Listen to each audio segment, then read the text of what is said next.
네, 여러분 안녕하십니까? 춥습니다, 그죠? 정말 우리 한반도를 둘러싼 오른쪽, 왼쪽에 각각의 고기압들이 자리 잡고 있고, 우리 한반도가 이렇게 북극 저기압이 이렇게 쏙 빠져내려오는 골프홀 같은 지금 현재 그런 상태에 있답니다. 다행히 이제 오늘이 지나고 나면 주변에 있는 중국 쪽에 자리 잡고 있는 고기압이 이동성 고기압으로 약간 바뀐대요. 그래서 날씨가 주말로 가면 좀 풀릴 거라고 얘기를 합니다. 원래는 여름에는 많이 더웠고 겨울에는 또 이렇게 많이 춥습니다. 우리나라뿐이 아니라 미국에서도 그러하고 유럽에서도 그러하고 기후변화가 정말 장난이 아니에요, 그죠? 너무나 많이 원래는 극심한 기후를 우리가 또 경험하고 있는 중이에요. 하여튼 감기 조심하셔야 돼요. 제가 이 기후 얘기를 왜 말씀드리냐면 이 기후변화가 제가 워낙 시골 험하게 자란 어린 시절을 보낸 터라 진짜 추운 겨울에도 예전에 독구리라 그랬어요. 그거 하고 뭐 밑에 뭐 그냥 나일론 바지 하나 입고 온 개천을 썰매 타고 다니고 온 천하를 연날리고 그러고 살았는데, 그래서 웬만해서는 제가 감기 같은 걸 잘 안 걸려요. 그리고 걸려도 그냥 약을 그냥 병원 약도 아니고 약국약만 먹어도 낫고 이런 그런 체질인데, 원래 이거 지금 며칠째 이러는지 모르겠어요. 그게 아마 이게 제 어릴 적 보다가 훨씬 더 기후가 매워졌어.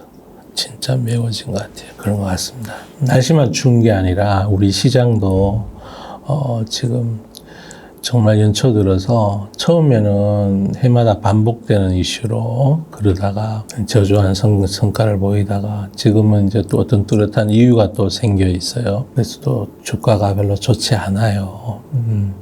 외환시장도 또 그걸 반영하고 있고, 그래서 이런 상황에 맞이해서 우리가 투자하는 우리는 어떻게 해야 되느냐, 이제 그런 데 대한 얘기들을 나눠볼까 싶어요. 오늘은 목요일이에요. 1월 25일입니다. 자, 시작할까요? 네, 담쌤 안녕하세요. 네. 국내 증시와 연관된 매크로 환경에 대해서 먼저 여쭤보려고 하는데요. 네. 이제 중국 증시가 계속 하락세를 보이고 있는데 이제 미국 증시와는 또 완전 정반대로 가고 있잖아요. 그래서 그거에 대해서 몇 가지 질문을 드리려고 합니다. 그럼 첫 번째로 우선 중국 증시가 그렇게 계속 내려가는 원인이 어떤 게 있을까요? 단기적인 요인, 장기적인 요인, 중기적인 요인 뭐 이렇게 나눌 수 있을 것 같아요. 근데 근본 원인의 가장 큰 원인은 중국이 고도 성장을 GDP가 1년에 5% 이상 성장하는 인체로 지금 10수년째 지금 지속하고 있는 거죠. 그게 하나가 원인이에요. 너무 고도 성장하고 있었다는 게 지금까지. 이건 아주 초장기적인 원인이에요. 증시 근본에 대한 얘기죠. 그래서 증시에 참여하고 있는 사람들에게서 증시를 통해서 자금을 조달하려는 직접 금융시장으로서의 기능을 오랫동안 해오고 있는 거예요. 그러니까 지수는 떨어지는데 시가총액은 그렇게 줄어들지 않는 시기를 한참 보냈어요. 신규 상장을 계속 하니까. 신규 상장은 안 하더라도 정부가 가지고 있던 주식이 풀리고 이렇게 하면서 유동 시가총액은 늘어나고 이런 부분들을 많이 경험해 오고 있는 거죠. 미국 증시가 계속 올라가고 있는데 그 이유는 미국의 GDP 그로스가 중국보다가 높아서 그러느냐. 일본 증시가 중국 증시보다가 훨씬 요즘 더 강하잖아요. 인도 증시도 강하고. 그게 다 주가가 많이 오르려면 성장률이 너무 높으면 안 돼요. 신기하죠, 그죠? 성장률이 너무 높으면 기업들이 자꾸만 투자자들에게 돈을 돌려줄 생각은 하지 않고 투자를 자꾸 늘리려고 그래요. 우리 시장에도 보시면 캐퍼를 막 늘리는 인더스트리가 있죠, 그죠? 주주들에게 돌려줄 수 있는 게 없어요. 끊임없이 투자를 해야 돼. 근데 가령 미국이라는 나라의 대표적인 주식들을 보면 재무활동 현금 흐름이 대부분 마이너스예요. 돈을 안 빌린다는 거죠. 오히려 영업에서 돈을 벌어서 영업활동 현금 흐름이 플러스이고 그걸 가지고 오히려 투자자에게 돌려주는 거죠. 그래서 중국 증시가 오랫동안 계속해서 안 좋은 이유는 첫 번째 가장 큰 이유는 나라 전체가 고도 성장을 해야 되는 시점에서 필요한 자금 조달처로 주식시장이 기능했기 때문이에요. 그러더라도 뭐 3천 넘어가 있고 뭐 올라가면 좀 괜찮잖아요. 이제 최근 들어서 급락하게 된 배경, 그러니까 사실은 급락의 전조가 언제였냐면 공교롭게도요. 가만히 보시면 그 시진핑의 1인 권위주의 체제가 확립된 그 시점, 그게 바이든 대통령 취임한 그해 가을에 있었던 일이죠. 그때부터 사실상은 지속적으로 내리기 시작하고 있는 거예요, 지금. 권위주의 정부에 대한 미국의 견제, 혹은 또 그 전으로 올라가면 가장 먼저 기스가 나기 시작한 게, 기스란 표현이 맞는지 모르겠어요. 트럼프가 대통령이 되면서 대중 무역 보복을 하기 시작한 그때부터 중국 경제가 삐그덕거리기 시작한 거였죠. 그래서 수출이 덜 되기 시작했고 그걸 만회하기 위해서 부동산 쪽으로 너무 많은 성장의 역할을 부담시키면서 쓸데없는 데다가 돈이 너무 많이 들어간 거죠. 거기서 첫 출발은 트럼프 때문이었던 것 같고요. 그 다음에 그때만 하더라도 시진핑 정부를 구성하고 있는 안에 핵심 관료들은 상하이방, 태자방, 공청방 이렇게 골고루 있었어요. 근데 그러다가 바이든이 집권하고 난 다음에 시진핑이 그냥 1인 집권 체제를 공고히 한 그때부터는 본격적으로 이제 경제 부담이 가기 시작한 거죠. 수출이 적게 되면서 적게 된 수출이 차지하고 있는 GDP 그로스를 부동산 쪽으로, 내수 쪽으로 담당케 하려다 보니까 나라의 돈이 부동산 쪽으로 자주 가게 됐고, 부동산 쪽으로 갔는데 불구하고 부동산이 잘 되려면 아파트가 잘 팔려야 되는데, 아파트가 잘 팔리려면 인민들이 소득이 있어야 되잖아요. 실업이 줄어야 돼요. 수출이 잘 안 되니까 실업률이 높아지고 소득이 줄어들고, 거기다 또 결정타입인 게 또 있었죠. 코로나 3년 동안에 다른 세계 모든 나라는, 우리나라도 1인당 뭐 청년들, 영세 자영업자들 해서 보조금을 좀 줬죠, 그죠? 근데 중국은 한 푼도 안 줬어요. 한 푼도 안 줬어요. 서구는 무지 많이 줬고, 특히 미국은 1인당 700만 원 이렇게 주고 그랬는데 하나도 주지 않았잖아요. 그러니까 그 코로나 3년 동안 있으면서 중국에 있는 많은 시민들이 인민이라 그래야 되나? 시민이라. 하여튼 그분들이 깨달은 거죠. 야, 이거 진짜 잘못하면 내 갈 길은 내가 살아야지. 그 습관이 그대로 남아있어요, 지금. 소비를 안 해, 그래서. 소비를 안 해. 그러니까 미국의 견제 때문에 소득을 창출할 수 있는 고용이 줄었고, 또 코로나 때 겪은 정말 암울했던 그 기억 때문에 리오프닝을 해도 소비를 안 해요. 그래서 저는 그걸 사실은 짐작하고 있던 바라 우리 증시에서 리오프닝 그럴 때 제가 노상 삐뽀 그랬잖아요. 안 될 거라고. 그전하고는 다를 거라고. 그 다른 이유가 미국의 견제로 인한 중국 인민들의 실업률의 증가, 코로나를 통해서 중국 정부에 대한 이 사람들이 끝까지 정부가 나를 책임져 주지 않을 거라는 믿음의 확산, 이런 부분들이 함께 지금 중국 소비를 아주 둔화시키고 있는 거예요. 작년 한 해 계속해서 유가에도 영향을 미쳤고, 다른 전 세계의 나라들은 다 인플레이션 걱정을 하고 있었는데 중국은 오히려 물가가 떨어졌어요. 디플레로 가고 있어요. 소비 안 해. 못해. 경제적으로는 할 수가 없고 심리적으로도 할 수가 없어. 그런 상황에 있는 거죠. 그러다 보니 지금도 어려워요. 사실은 많이 어렵고요. 그 어려운 게 우리에게 그대로 전염되고 있는 거죠. 중국이 우리에게 있어서 큰 시장이잖아요. 근데 시장 한 군데가 이웃이 가난해지면요. 나도 가난해져요. 그래서 주위가 서로 침략하지 않는다는 전제라면 주위 이웃이 잘 살아야 돼요. 그래야 나도 잘 살아.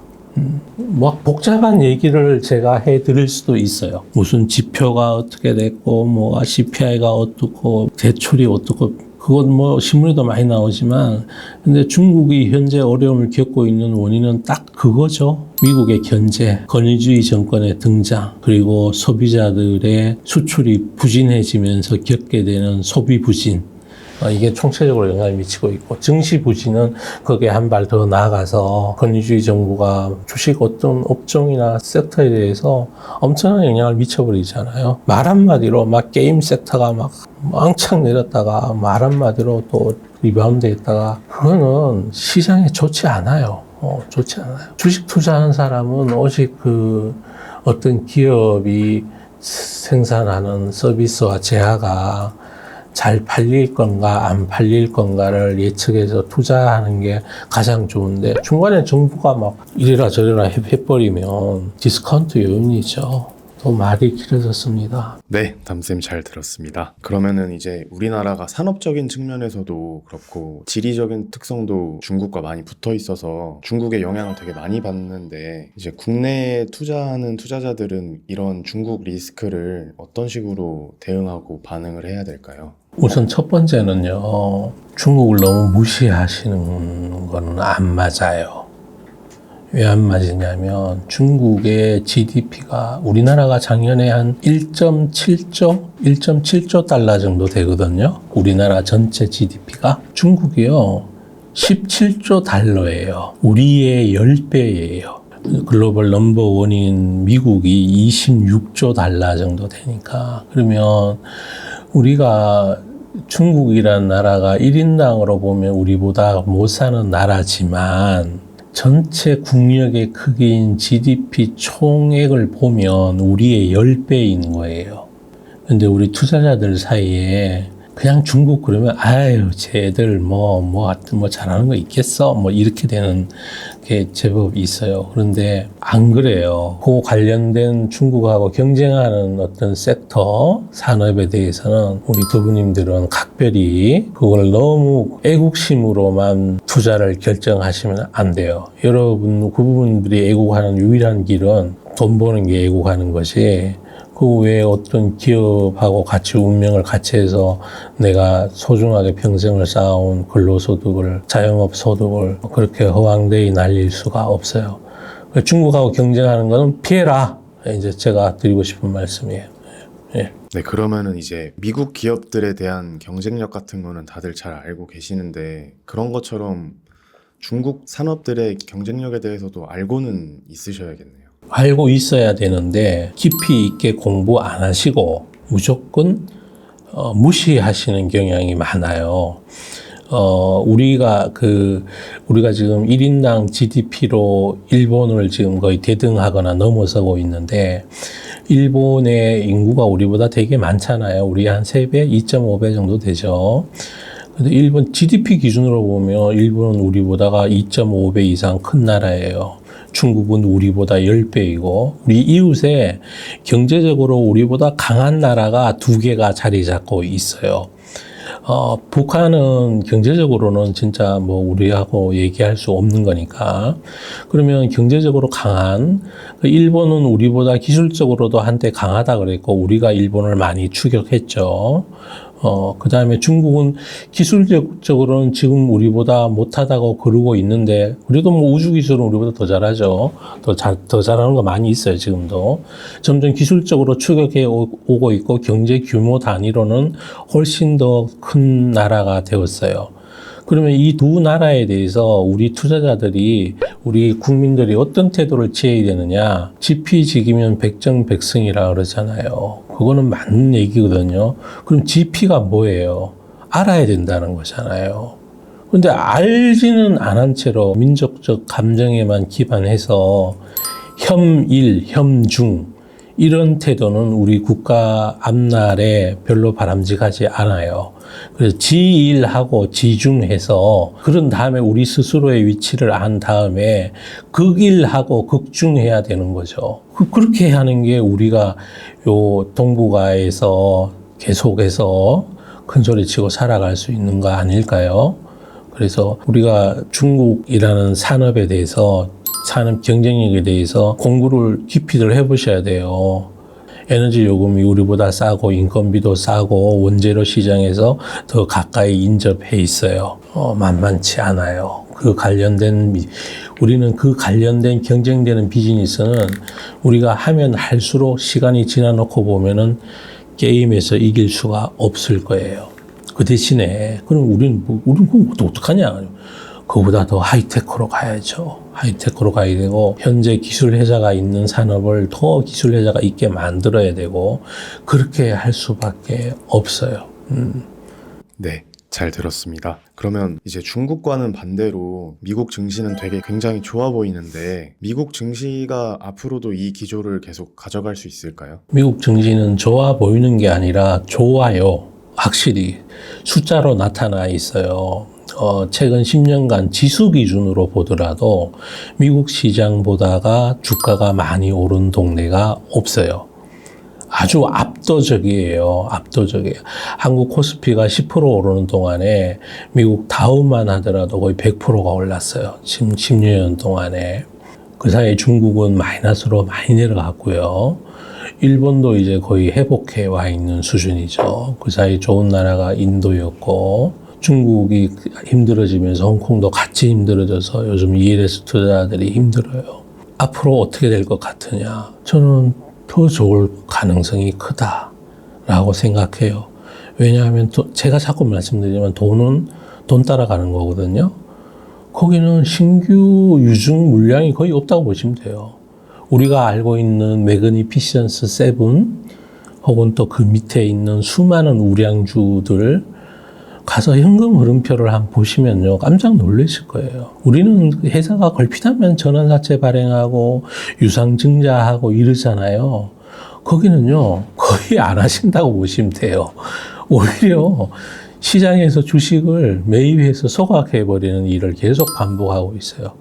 그 주가가 일정 수준 오르고 나면 또 액면 분할도 하고 그 주가가 올랐는데 밸류에이션 멀티플이 올라갔느냐 그러지도 않아요. 그리고 변동성도 현저히 낮아요. 그리고 또 종목당 유동성도 어마어마하게 높아요. 유동성이 높은 이유가 우리로 치면 오너로 칠 수 있는 일대 주주가 갖고 있는 주식이 한국처럼 많지 않아요. 그러니 모든 의사결정이 이사회 중심으로 결정이 이루어지고 지배구조가 이사회는 주주총회에서 선임이 되고 각 선임된 이사들은 오직 주주의 이익을 위해서 회사가 경영되도록 끊임없이 감시하고 실행해요. 그러한 문화가 자리 잡다 보니까 돈이 앞에 빤히 보이더라도 지금 현재의 자기 자본 이익률 ROE보다 높은 수익이 발생될 걸로 생각되지 않으면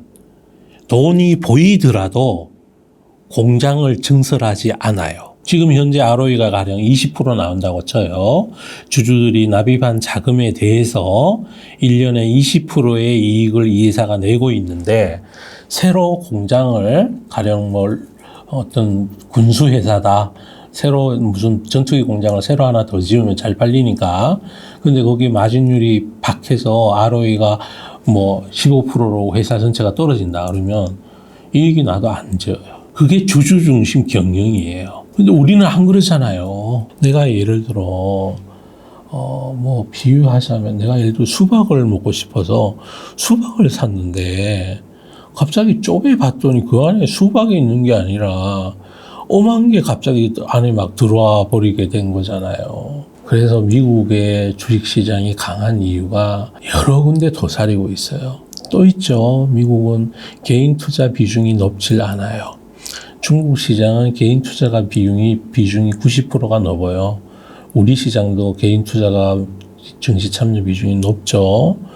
근데 일본이나 미국은 우리보다 현저히 낮아요. 또 있죠. 그 나라는 월급을 타면 401k라 그래서 주식으로 저축을 해요.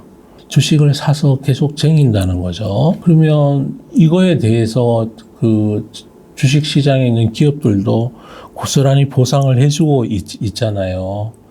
자사주를 사고 소각을 하고 배당을 늘리고 이익률이 훼손되면 그쪽으로는 신규 사업에 진출하지 않고 비연관되는 비즈니스로는 진출을 잘 안 하려고 그러고 하려고 그런다 해도 충분히 주주들의 토론을 거치고 주주의 의사를 물어보고 이런 과정을 통해요. 저는 연초에 우리나라에 그 어떤 M&A 비슷한 게 두 개가 있었잖아요. 둘 다 바이오 관련인데. 진짜, 원래 그 포트폴리오 구성할 때 산업별 비중을 돌려 그러거든요. 그 비중을 그래서 대한민국의 전체 음식료에나 몇 %하고 딱 했는데, 어느 날 갑자기 이게 색깔이 바뀌어버린 거야. 수박을 샀는데 나중에 봤더니 멜론이 됐네. 근데 그거를 우리 사회가 아무도 지적하지 않고 그러다 보니까 아무도 거기에 대해서 비판적인 이러면 안 된다. 이게 주주들은 어떻게 하란 말이야. 이런 얘기 안 하고 그랬습니다. 그래서 저는 미국 시장이 향후에도 꺾이지 않을 것 같다. 미국 시장은 조정을 받으면 반드시 더 올라가요. 원래는 또 정치적으로 전 세계가 지경학적으로 반도체 인더스트리는 지경학에도 많은 영향을 받을 거예요. 영향을 받다 보니까 돈의 생리상 자꾸만 최소한 미국 선거 결과가 나오기 전까지는 세상은 불확실할 거고 불확실한 동안에는 안전한 쪽으로 돈들이 옮겨갈 거다라는 게 제가 가진 미국 시장에 대한 생각입니다. 네, 잘 들었습니다. 그러면은 이제 다음 질문으로는 이제 트럼프가 대만 방어에 대해서 다소 부정적인 말을 했다라는 기사를 며칠 전에 뉴스택배에서 제가 봐서 좀 궁금한 게 있어서 가져왔습니다. 이제 대만의 TSMC가 미국의 반도체 산업을 다 가져갔다라는 뉘앙스로 말을 했다라는 기사가 있더라고요. 그래서 이 발언으로 인해서 양안 문제들이 좀 더 불거지고 있는데 이런 트럼프의 성향이 글로벌 반도체 산업에는 어떤 영향을 줄지도 궁금하고 왜 이렇게까지 얘기를 하는지도 조금 궁금합니다. 우리가 트럼프를 정확히 이해해야 돼요. 트럼프는 아메리칸 퍼스트주의자이고 그리고 트럼프는 다시 1차 대전 이전에 세계 경찰 노릇 안 하던 불간섭 외교 원칙을 가지고 있던 시절의 미국 역사가 1770년대에 이제 독립을 한 거니까 지금 한 400년 된 건가요? 그렇죠. 한 400년 된 거죠. 그 중에 300년을 타국을 간섭하지 않는 거를 원칙으로 삼던 나라였어요. 세계 경찰 노릇 하기 시작한 게 기껏해봐야 세계 1차 대전부터 연 거예요. 1차 대전 때 어영부영 독일 유보트가 미국 상선을 공격하는 통에 참전을 결정해서 승리를 일구고 그때부터 전 세계 정세에 개입하는 그런 역사적인 역할을 지금 수행하고 있는 중이죠. 트럼프는 그게 싫어요. 난 싫어요. 나는 그래서 우리가 세계 경찰 노릇하면서 우리가 새 달러를 수출하고 세계 상품을 다 사주면서 미국 내에 제조업 기반이 붕괴가 됐다. 그래서 나는 이걸 다시 미국 제조업 기반을 살리고 그렇게 하는 게 미국 백인들을 위해서 미국을 더 강하게 하는 거다.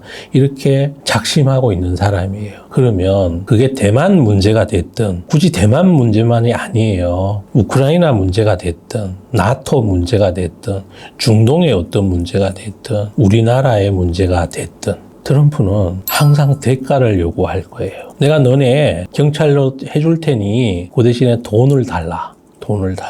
그러면 이제 아마 경찰 노릇을 하는 대가가 기축통화의 지위를 계속 갖는 거죠. 달러를. 그걸 포기하지는 않겠죠, 당연히.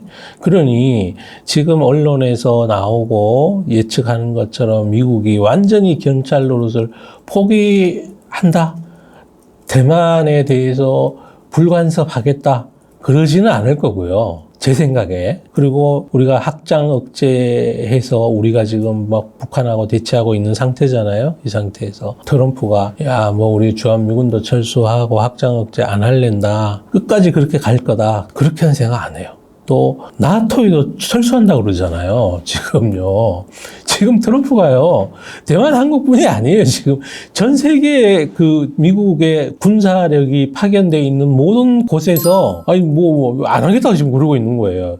근데 그게 진짜 안 하려고 그러냐. 제 생각에는 그냥 대가를 달라는 거예요. 대가를. 돈을 달라는 거예요. 돈을. 근데 그걸 정말로 안 하고 철수를 다 해버리면 미국은 유지가 될까요? 유지 안 되겠죠. 왜냐하면 지금 갑자기 제조업 기반을 다 완성시킬 수도 없을 거고 또 무엇보다 제가 수업 때 여러 번 말씀드렸지만 달러를 수출하는 효과가 그게 짭짤하거든. 그게 엄청 돈 되는 장사란 말이에요.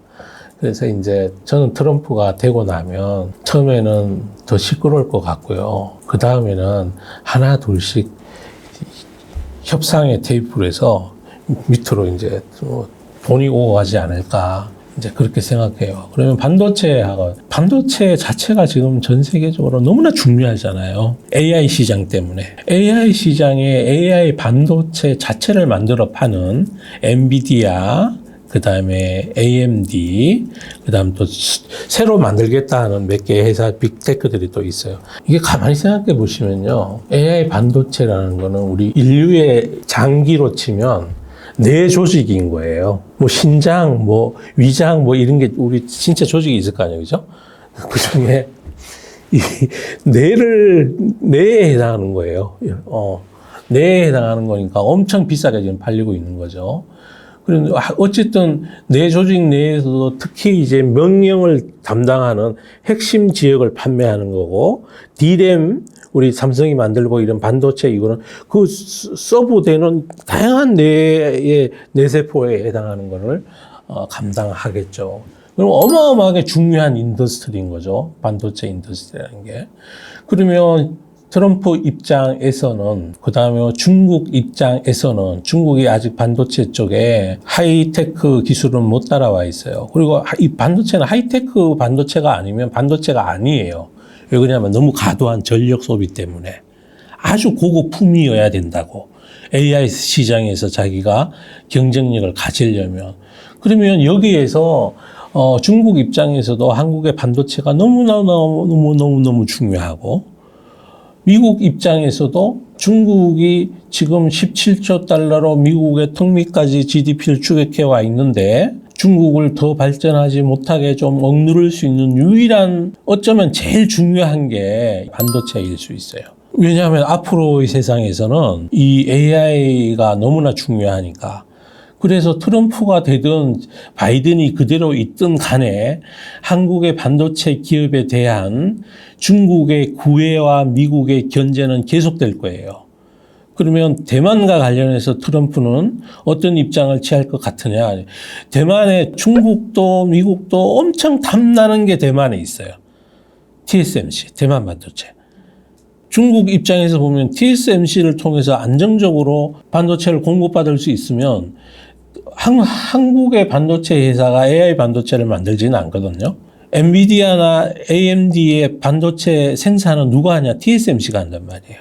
그리고 굉장히 중요한 거죠, 이게. 트럼프에게도 중요하고 중국에게도 중요해요. 그럼 어떻게 될 것 같으냐? 너무 큰 늑대 두 마리가 같은 고기를 갖고 서로 탐내고 있는 거니까 저는 오랫동안 다툼이 진행될 거다. 어느 한쪽으로 쉽게 끝나지 않는다. 그럴 것 같아요. 그럼 그 사이에 한국에 가지고 있는 반도체 산업에 대한 전략적 중요성은 앞으로도 계속 커지면 커지지 줄어들지 않을 것 같아요. 네, 잘 들었습니다. 그러면 이제 글로벌 반도체 산업이 AI 산업 자체가 커지면서 많이 반도체 산업이 중요성이 대두가 되고 있는데, 그 중에서도 이제 한국 반도체 기업들도 잘하고 있고, 그런 만큼 이런 트럼프의 발언 하나에도 한국 반도체 기업들이 많이 영향을 받는다고 하는데, 만약에 트럼프가 당선이 된다면 이 트럼프의 정치 기조가 한국 반도체 산업에는 어떤 식으로 영향을 미칠까요? 아마 트럼프 입장에서는 저는 이런 걸 요구할 것 같거든요. 여전히 그 중국에 수출 좀 많이 하지 말아라. 설비를 짓고 공장 짓는 거를 미국 와서 해라. 아마 그런 요구를 계속해서 하지 않을까요? 그렇지, 뭐 그거를 어떤 그 협상의 지렛대로 쓰지 않을까요?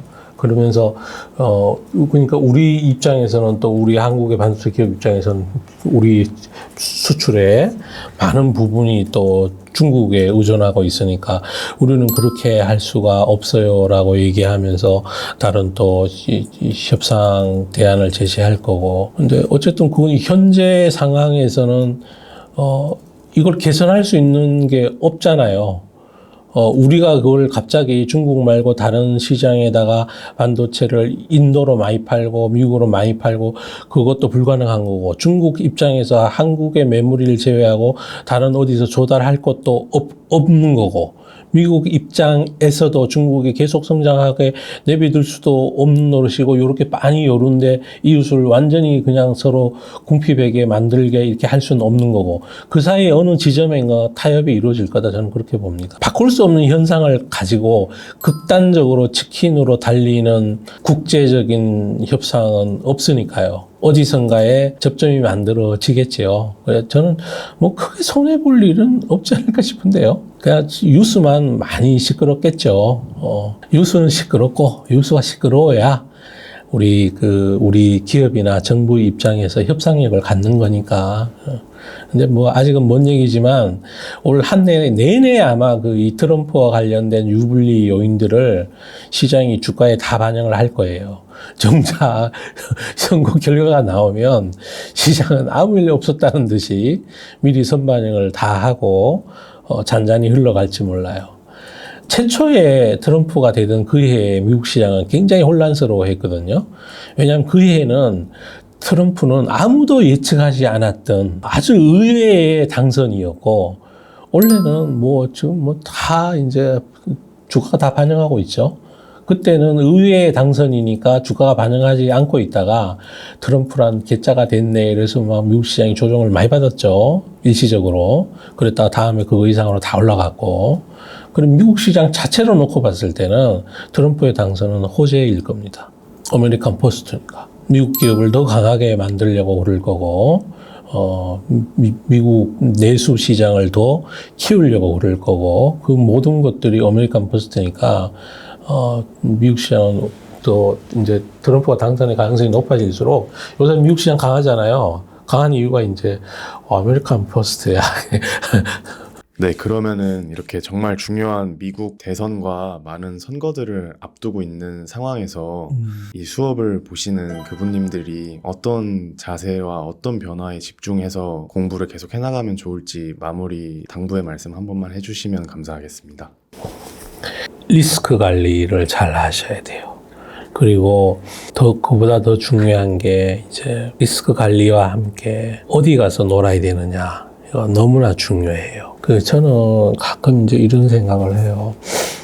우리 성경 말씀에도 보면 선한 목자는 양떼를 푸른 초원이 있는 푸른 목초지가 있는 곳으로 인도해야 되고, 우리 또 TV에 요즘 도시여부라는 프로그램이 나오잖아요. 낚시하는.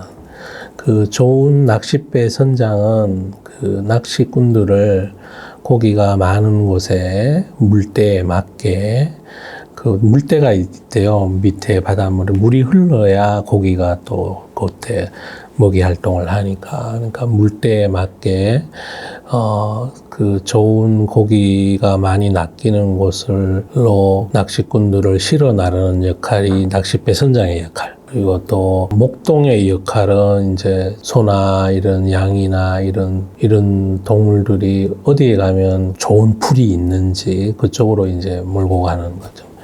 우리 이제 금융 하시는 분들, 그 다음에 또 금융 관련된 전문 크리에이터 하시는 분들이 해야 될 역할이 뭐냐, 이럴 때 그런 쪽으로 우리 구독자분들을, 그 부분들을, 이쪽이 약간 확률이 높아요. 라고 이제 안내해 드린 역할들. 그리고 그러면 거기 가서 이제 풀을 다 뜯고 나면 그때 또 다른 쪽으로 또 옮기면 되니까. 그게 요즘 제가 생각하고 있는 마음이에요. 이런 마음을 품게 된 동기가 원래의 폴리코노미라는 진짜 누구나 부인할 수 없는 원래 전 세계 인구의 40% 이상이 투표를 해요. 40%가 뭐야? 40억 명이니까 전 세계가 85억 명이면 거의 한 절반 인구가 투표해요. 그죠? 그 중에 또 중요한 강대국들. 러시아하고 미국은 진짜 어마어마한 지금 서로 강대국이고, 우리도 물론 선거가 있고, 불확실성이 많다는 거죠. 네, 그게 곧 불확실성이에요. 특히 미국의 선거 결과는 많은 산업으로 연관적인 영향을 계속 미칠 거고, 그럼 불확실성이다 이죠.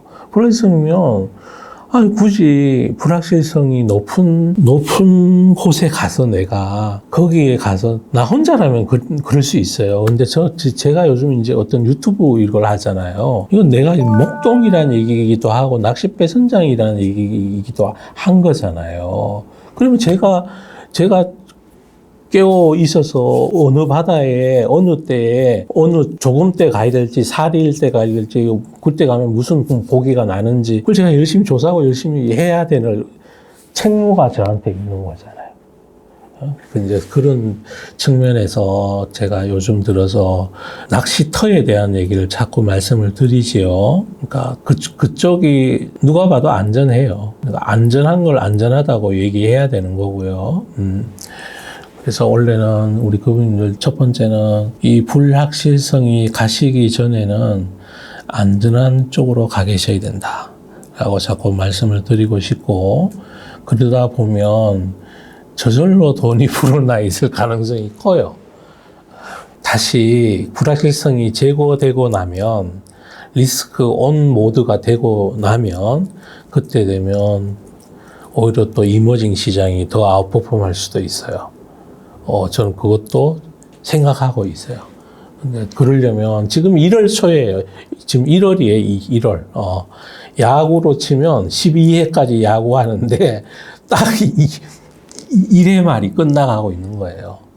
그 2회, 3회, 4회, 5회, 6회 정규 이닝, 9이닝 하고 연장전까지 지금 11, 12회까지 해야 돼요.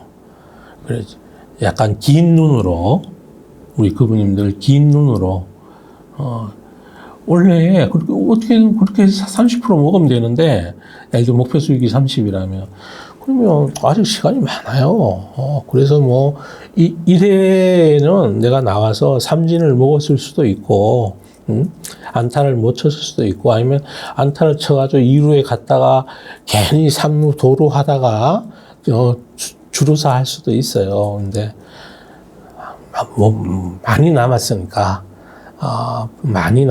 원래가 많이 남았으니까, 처음에 출발은 좀 안전하게 합시다라는 게, 제가 권해드리고 싶은, 그런 자산 운용이에요. 그 다음에 이제 원래 나머지가 이제 그러고 나면 이제 금리 관련된 거죠. 그죠?